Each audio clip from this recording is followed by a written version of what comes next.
कल भारत बंद में चिराग पासवान भी समर्थक करे थे, इस पर आपका क्या कहना है? चिराग पासवान को समर्थन करने का इसलिए था कि वो तो क्रीमी लेयर में है, उनका अधिकार छिन जाएगा, इसलिए वो समर्थन कर रहे थे। उनको समर्थन करने से क्या फायदा है?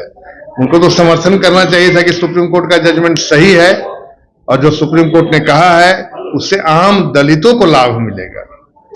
और इसमें तो डबल इंजन की सरकार में वो भी है, तो इस तरीके से बोलना सरकार के या कोर्ट के खिलाफ कहां तक? देखिए, सरकार ठीक है, सरकार में एक अलग नीति रहती है जिसमें एक कोऑर्डिनेशन रहता है आपसी दलों के बीच, लेकिन उससे ऊपर उठकर आम दलितों के उत्थान की बात करना चाहिए। अंत्योदय की समाज का जो अंतिम व्यक्ति है, अगर उसका कहीं भी उत्थान नहीं हुआ है तो चिराग जी को उस पर सोचना चाहिए।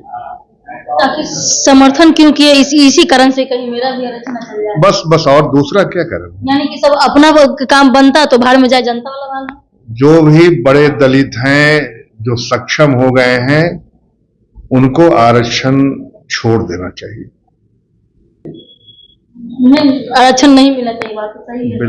बिल्कुल। डीके स्पेशल चैनल में आपका स्वागत है। मैं हूं जगती डीके जी। मेरे साथ मौजूद हैं भाजपा के प्रदेश प्रवक्ता और पेशे से अधिवक्ता भी हैं, हाईकोर्ट के जो है बिहार में जो है हाईकोर्ट के वो वकील हैं, और इनसे बात करते हैं। जिनका नाम है दोस्तों अरविंद सर से बात करते हैं कि सर जो ये हल्ला हो हंगामा जो हो रहा था, आंदोलन हो रहा था, जो भारतीय के बंद कर दिए, कहीं नहीं सुने होंगे कि चाइना बंद, पाकिस्तान बंद और अमेरिका बंद, ये पूरा भारतीय को बंद कर देना, ये क्या आरक्षण को लेके क्या मैटर है, इस चीज को आप बताएंगे? देखिए, संविधान में अगर अधिकार मिला हुआ है अभिव्यक्ति की स्वतंत्रता का, तो उसे समझना पड़ेगा। और कल का भारत बंद था, हमें लगता है कि ये बिना समझे हुए भारत बंद था। सुप्रीम कोर्ट ने क्या कहा? सुप्रीम कोर्ट ने कहा था कि जो क्रीमी लेयर हैं उनको आरक्षण क्यों मिले, और इसकी एक समीक्षा होनी चाहिए। जो आरक्षण का कॉन्सेप्ट था कि जो हमारे दलित वर्ग के लोग हैं, जो गरीब हैं, पिछड़ा है, अति पिछड़ा है, और समाज का जो अंतिम पादान का व्यक्ति है, आरक्षण का लाभ उन्हें मिले ताकि उनके आर्थिक स्थिति में, सामाजिक स्थिति में सुधार हो। 70 वर्षों से देख रहे होंगे कि आज भी गरीब के एक अधिकांश तबका वही गरीब है, आरक्षण की लाभ उन तक नहीं पहुंच पाई है।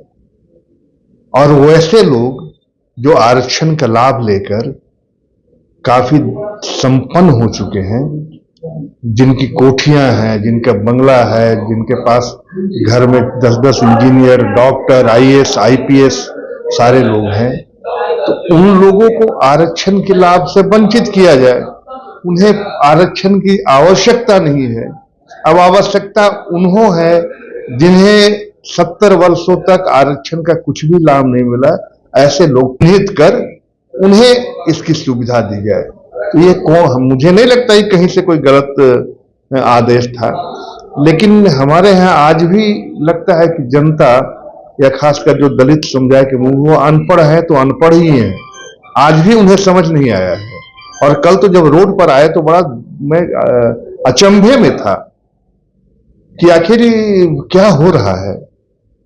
तुम्हारे लिए, तुम्हारे अधिकार के लिए, तुम्हारे उत्थान के लिए अगर कोई बात हो रही है तो बिहार बंद, भारत बंद, ये कौन सा? तो इसलिए ये तो गलत है, क्योंकि देखिए कुछ सीमित जातियों, सीमित लोगों तक आरक्षण का लाभ मिला है।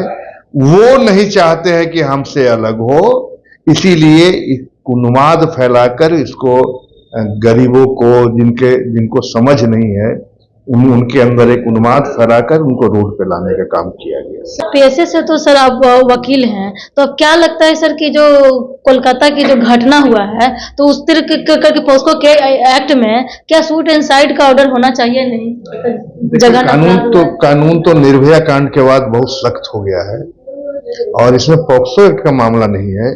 दोनों नाबालिग थे, जो जहां तक मैं समझ पा रहा हूं, तो पॉक्सो एक्ट का मामला बनता नहीं है इसमें। लेकिन फिर भी जघन्य अपराध है, और अपराध की में अभी जिस डेट को अपराध होता है, जो कानून बना हुआ है उसके तहत सजा का प्रावधान है। इसमें कोई शक नहीं कि जघन्य जिसने भी ये घटना का अंजाम दिया है काफी जघन्य है। उसके तहत आजीवन कारावास तक की सजा का प्रावधान है और हमें लगता है कि अगर इसमें मेडिकल रिपोर्ट और सारा चीज सही रहा तो इसमें कड़ी सजा मिलेगी और मिलनी भी चाहिए। सर, एक हाथ में कानून के जो है संविधान के जो प्रति जो है वो लेकर के चलते हैं कि हम मेरा जो संविधान है डॉक्टर भीमराव अम्बेडकर से चलता है, लेकिन उन्हीं के जो है कानून की जो सर्वे सर्वा जो क्या है सबसे जो है सुप्रीम कोर्ट है उन्हीं के खिलाफ में प्रदर्शन, तो ये क्या दोहरी नीति किस तरीके से कांग्रेस कर रही है? नहीं, ये गलत चीज है। देखिए ये होता क्या है ना, ये खुद नहीं कर रहे हैं ना, उसको उकसा देते हैं गरीबों को रोड पर लाने के लिए। सर्वोच्च न्यायालय संवैधानिक संस्था है और वो सर्वोच्च है। अगर सर्वोच्च है तो है, और उसका निर्णय कभी भेदभाव नहीं होता है, उसका निर्णय कानून होता है और उसका विरोध करना हमें लगता है कंटेम्प्ट ऑफ कोर्ट हो सकता है इस पर। लेकिन इस तरह करके गरीबों को रोड पर ला जाना और उनसे तोड़ फोड़ कराना, बंद कराना, ये बड़ा दुर्भाग्यपूर्ण है। ऐसा नहीं होना चाहिए और ये संविधान की जो मूल भावना है उसके ही खिलाफ है। तो संविधान के मूल भावना के खिलाफ किया गया कार्य कहां तक संवैधानिक हो सकता है। बहुत बहुत धन्यवाद। देख रहे हैं दोस्तों यहाँ पर से अरविंद सर से पेशे से जो वकील हैं, तो वो चीज देखिए तमाम बातों को लेकर किया गया, लेकिन सोचना समझना नहीं, किसी के उस्कावे में किसी के बहकावे में ना जाए।